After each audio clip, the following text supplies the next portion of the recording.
Everyone, আমি তোমাদের সঙ্গে আজকে শেয়ার করব আমার চুলের অবস্থা খুব খারাপ। তো আজকে আমি হেনা ইউজ করব।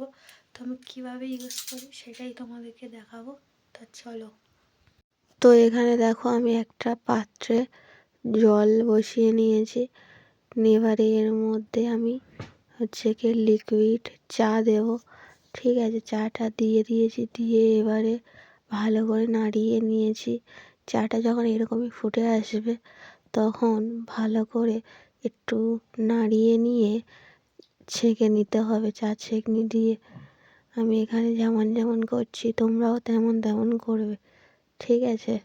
তো চলো আমি এটা ছেঁকে নিই। এবার ছেঁকে নিলাম এবারে এখানে আমি ইউজ করছি নূপুর হেনা, ঠিক আছে? তো নূপুর হেনাটা এখানে আমি আমার চুল অনুযায়ী আমার 3 প্যাকেট লেগেছে। তো তোমাদের যেমন চুল তোমরা তেমনভাবে ইউজ করো। কারোর একটা লাগে, কারোর দুটো লাগে, কারোর 4টেও লাগে।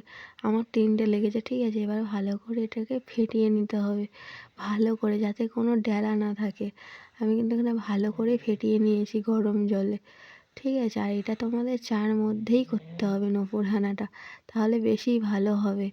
তো আমি এরমভাবে ফেটিয়ে নিয়েছি, দেখলে আমি ভালো করে ফেটিয়ে নিয়েছি। আর চাতে দিলে তো খুব ভালো কালার আসে, তোমরা সেটা দেখতে পাবে। তো দেখো, তার পরের দিন সকালবেলা আমি এটাকে নিয়ে কেমন নাড়াচাড়া করছি, কেমন কালার এসেছে দেখলে। এবার এর মধ্যে 1 চামচ বা 2 চামচ নারকেল তেল দিতে হবে। আমি এখানে 2 চামচ নারকেল তেল দিয়েছি। তোমরা যে কোনো নারকেল তেল ইউজ করতে পারো। এবার এর মধ্যে দিতে হবে একটু অ্যালোভেরা জেল, 1 চামচ। 1 চামচ তোমরা সদ্য অ্যালোভেরা জেলও দিতে পারো। আমার কাছে এটা ছিল তাই আমি এটা দিয়েছি। তারপর একটা দিয়েছি ডিম গোটা।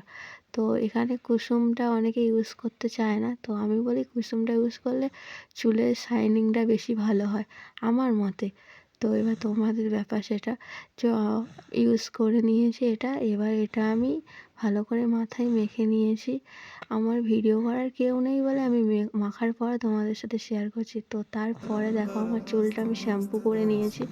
নেওয়ার পর এইরকমই লুক এসেছে।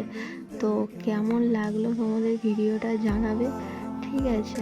আর কেমন লাগছে আমার চুলটা, জানি অনেক দিন হেনা করা হয়নি, তো তার জন্য চুলের শাইনটা অনেকটাই নষ্ট হয়ে গেছে।